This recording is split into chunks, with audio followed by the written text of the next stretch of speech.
Assalamualaikum warahmatullahi wabarakatuh. Eh, Perkenalkan, saya Muhammad Kaisal Haq dari kelas Sosiologi C semester 2. Di sini saya akan menjelaskan beberapa poin-poin mengenai yang poin-poin di sini saya akan mengenai metodologi penilaian sosial yang ditujukan untuk menyelesaikan UTS mata kuliah metodologi penelitian sosial.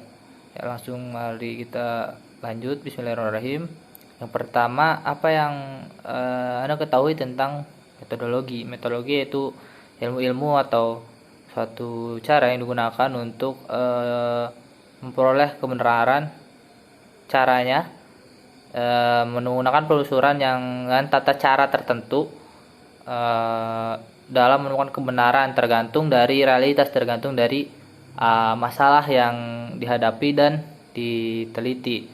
Metodologi tersusun dari cara-cara yang sistematis dan terstruktur untuk memperoleh suatu ilmu dan memverifikasinya. Sedangkan lalu yang kedua adalah penelitian sosial. Apa yang pertama, apakah yang dimaksud dengan penelitian? Penelitian merupakan suatu untuk menemukan atau mencari dan mengembangkan kebenaran suatu pengetahuan yang akan dihasilkan dan menjadi teori. Sedangkan di sini ditambahkan sosial, keyword penelitian menjadi penelitian sosial. Berarti dengan objek kajian dan masalah yang mana yang kita teliti yaitu masyarakat atau manusia di sini.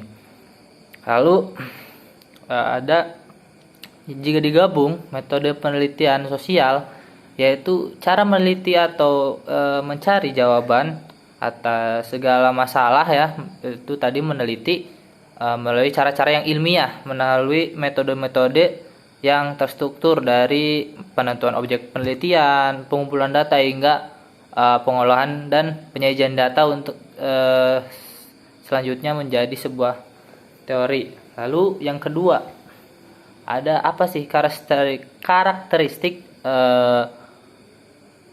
penelitian sosial? Di sini ada beberapa poin. Ya, yang pertama adalah apa sih karakteristik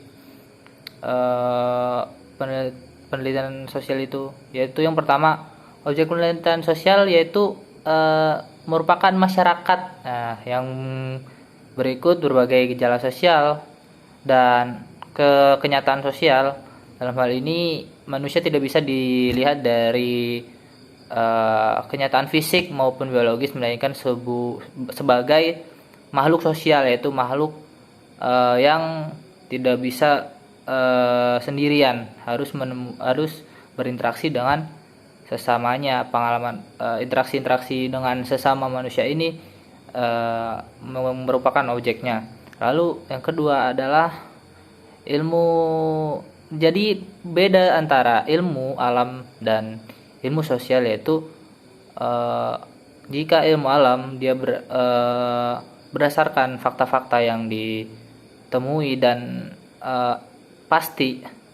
Namun di sini ilmu sosial seperti ya contohnya sosiologi bidangnya sangat berbeda, di mana objeknya di sini manusia. Nah, ilmu-ilmu sosial tidak bisa disamakan dengan ilmu alam karena objeknya yaitu tadi berbeda antara ilmu alam dan ilmu sosial. Ilmu alam seperti hewan, kimia maupun fenomena-fenomena fisika, maka ilmu sosial yaitu objeknya adalah manusia atau masyarakat.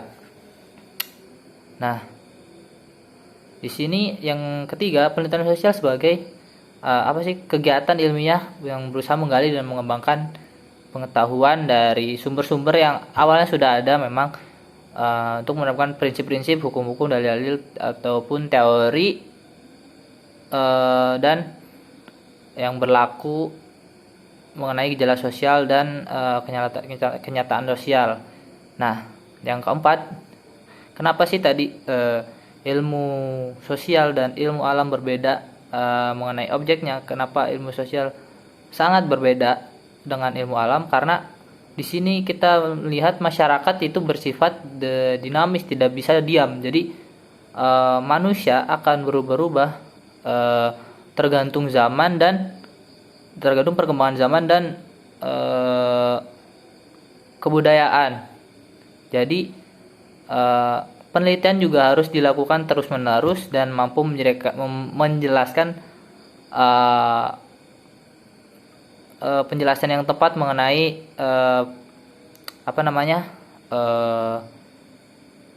apa yang dilakukan manusia pada zaman itu, dan pasti manusia itu berubah-ubah tergantung kondisi zaman dan apa yang mempengaruhinya. Yang kelima, objek-objek penelitian sosial memiliki gejala yang multivariasi, yaitu bervariasi, berbagai macam. Contohnya pekerja yang 10 pekerja yang berada di kota A dan 10 pekerja yang berada di kota B, itu pasti hasilnya berbeda karena banyak faktor-faktor yang mempengaruhi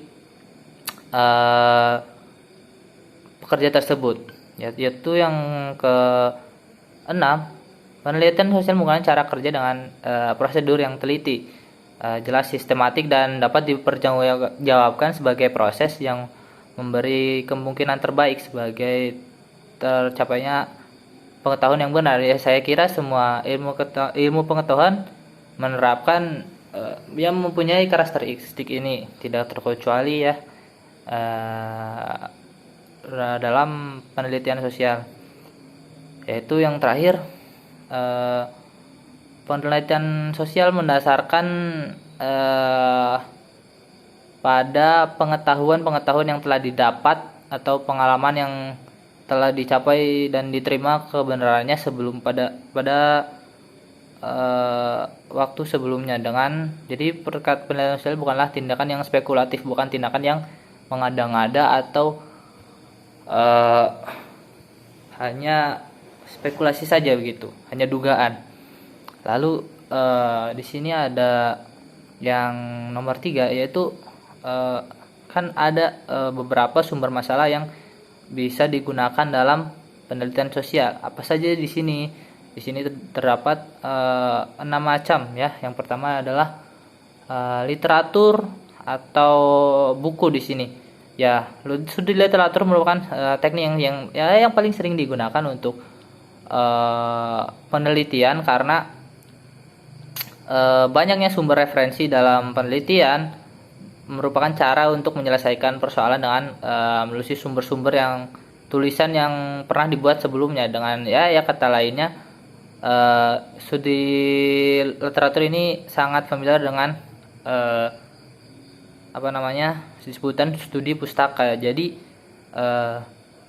teori-teori atau studi kualitatif yang kita dasarkan itu berdasarkan pada studi literatur ataupun buku. Nah, selepas kita membacanya maka kita mendapatkan sumber-sumber yang bisa digunakan dalam penelitian kita. Yang kedua adalah jurnal. Nah, apa sih jurnal? Jurnal merupakan sebuah karya ilmiah yang dipublikasikan secara berkala dan kurun waktu yang tetap, yang biasa hitungan bulan, tahun, dasawarsa, mungkin pokoknya jangka waktu yang tetap. Membaca buku teks, jurnal maupun laporan penelitian selain dapat memperkaya hasanah pengetahuan, juga dapat dijadikan sebagai bahan identifikasi masalah yang memberikan referensi untuk penelitian lanjutan. Jadi yang namanya jurnal pasti dipublikasikan oleh seseorang dan membahas masalah-masalah yang mungkin bersinggungan dengan penelitian kita, yaitu lalu yang ketiga adalah pengalaman. Apakah sih pengalaman ini? Pengalaman ialah hasil apa yang kita tangkap dengan panca indera kita, lalu kita identifikasi untuk mencerna suatu masalah dan menyimpulkannya. Pengalaman ini bisa didasarkan dari pengalaman diri sendiri maupun pengalaman orang lain yang didapatkan dengan cara wawancara atau mengobrol lah gitu. Lalu yang keempat merupakan institusi. Institusi adalah apa sih institusi? Di sini institusi merupakan sebuah lembaga, suatu kumpulan organisasi yang banyak didirikan dengan tujuan untuk melakukan studi ilmiah, namun juga ada yang didirikan untuk banyak usaha pendidikan, kebudayaan sosial, kemasyarakatan dan lain-lain lah. Nah, di sini kita bisa mendapat sumber-sumber referensi ataupun penelitian kita dari institusi yang kita teliti atau kita mintai infonya. Lalu yang kelima adalah otoritas. Otoritas di sini yaitu pemerintah setempat atau semuanya pejabat-pejabat yang berwenang di daerah itu, karena mereka pasti memiliki sebuah info lah yang tentang masyarakat di sekitar, dan itu juga dapat digunakan sebagai bahan penelitian, sumber bahan penelitian kita. Lalu yang terakhir adalah media massa. Media massa apakah? Media massa itu yaitu sarana penyampaian pesan-pesan aspirasi masyarakat sebagai alat komunikasi untuk menyebarkan berita maupun pesan kepada masyarakat luas, kepada masyarakat langsung secara luas. Jadi media massa juga merupakan salah satu sumber yang efektif untuk mendapat sumber penelitian, karena di sana terdapat banyak informasi-informasi yang sangat mudah didapatkan untuk penelitian. Seumpamanya dari Pulau Kalimantan ada info apa, kita bisa mengetahuinya dari media massa tersebut. Lalu di sini selanjutnya saya akan menjelaskan tentang rumusan masalah. Jadi apa sih rumusan masalah dan langkah-langkahnya? Yang pertama, menentukan metode penelitian yang sesuai. Jadi kita harus yang pertama merupakan pencarian masalah ya. Jika tidak ada masalah, maka ya kita tidak ada yang kita teliti atau cari gitu. Jadi pertama kali yaitu tentukan masalah yang akan kita teliti, lalu baru kita mendapatkanlah judul.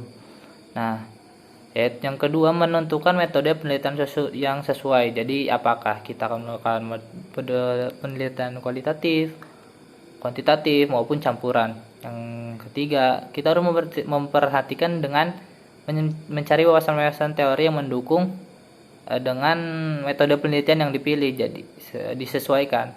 Lalu kreatif atau terbuka melihat fenomena-fenomena di sekitar kita. Dalam konteks ini ya tentunya kembali lagi masyarakat atau manusia. Lalu apa sih yang maksudnya judul? Ada beberapa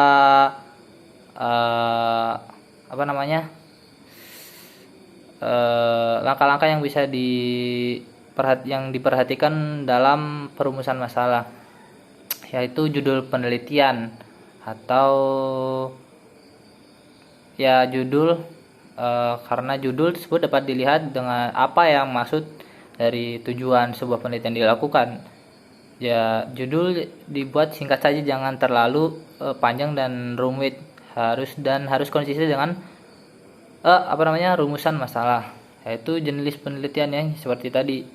Ada kuantitatif dan kualitatif. Kuantitatif yaitu merupakan data yang berdasarkan angka-angka matematis yang bisa digunakan untuk mendukung penelitian. Seumpamanya contohnya adalah data tentang penghasilan pekerja di kota Jakarta. Lalu ada penelitian kualitatif. Di sini penelitian kualitatif merupakan hanya teori-teori yang menjelaskan sebuah masalah atau fenomena sosial yang bisa menjelaskan masalah dan fenomena tersebut. Lalu Selanjutnya adalah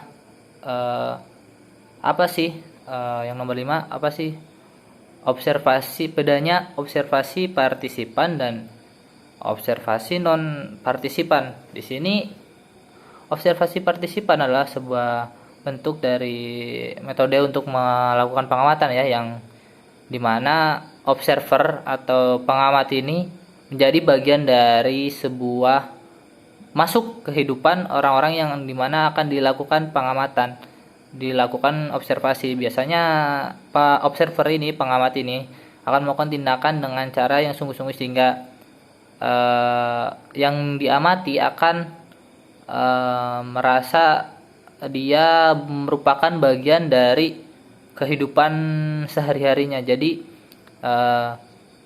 mendapatkan bahan-bahan penelitian dia dengan menggunakan, dia terjun langsung ke masyarakat. Contohnya antropolog yang biasanya terjun langsung ke masyarakat dan mengikuti kegiatan-kegiatan yang berlangsung di masyarakat tersebut untuk mendapatkan bahan-bahan penelitian agar bisa disimpulkan. Lalu observasi non partisipan, apa sih observasi non partisipan itu? Observasi non partisipan adalah sebuah bentuk dari partisipasi yang dilakukan oleh observer ya, pengamat, tapi tidak langsung masuk ke dalam masyarakat. Jadi mereka menggunakan media-media yang ditujukan untuk meneliti objek yang diamati. Contohnya adalah wawancara, data kuesioner, angket, apalagi namanya, dan banyak lagi lah.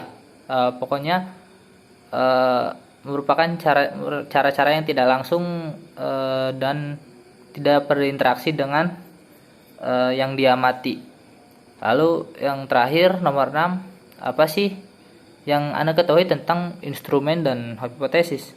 Instrumen penelitian ya, singkatnya merupakan alat bantu yang digunakan untuk mendapatkan data penelitian. Tanpa adanya instrumen tadi, Anda tidak bisa mengumpulkan data yang diperlukan dalam penelitian. Bila tidak adanya data ya, maka ya penelitian tidak bisa dilakukan ya. Contohnya ada wawancara, data kuesioner, angket, dan masih banyak lagi alat-alat bantu yang bisa digunakan untuk mendapatkan data penelitian ya, yang mana itulah instrumen penelitian. Lalu hipotesis, apa sih hipotesis? Kita sering kali mendengar yang namanya hipotesis. Hipotesis adalah anggapan dasar atau dugaan sementara, jawaban sementara terhadap masalah yang masih bersifat praduga gitu ya, masih bersifat sangkaan, karena masih harus dibuktikan kebenaran atas dugaan tersebut. Dugaan tersebut merupakan kebenaran yang sifatnya sementara atau bisa dibilang tertunda. Nah, lalu diuji kebenarannya dengan data penelitian, data-data yang dikumpulkan melalui penelitian. Nah, jika hipotesis ini bisa dibuktikan kebenarannya, maka akan menjadi sebuah teori. Contohnya mungkin hipotesis tentang dulu bulan mengitari bumi, maka dibuktikan dengan bla bla bla bla bla bla bla bla, dan terbukti bahwa sebenarnya bulan mengitari bumi dengan rotasi berapa hari atau berapa bulan. Mungkin itu saja yang bisa saya sampaikan. Sekian, terima kasih. Assalamualaikum warahmatullahi wabarakatuh.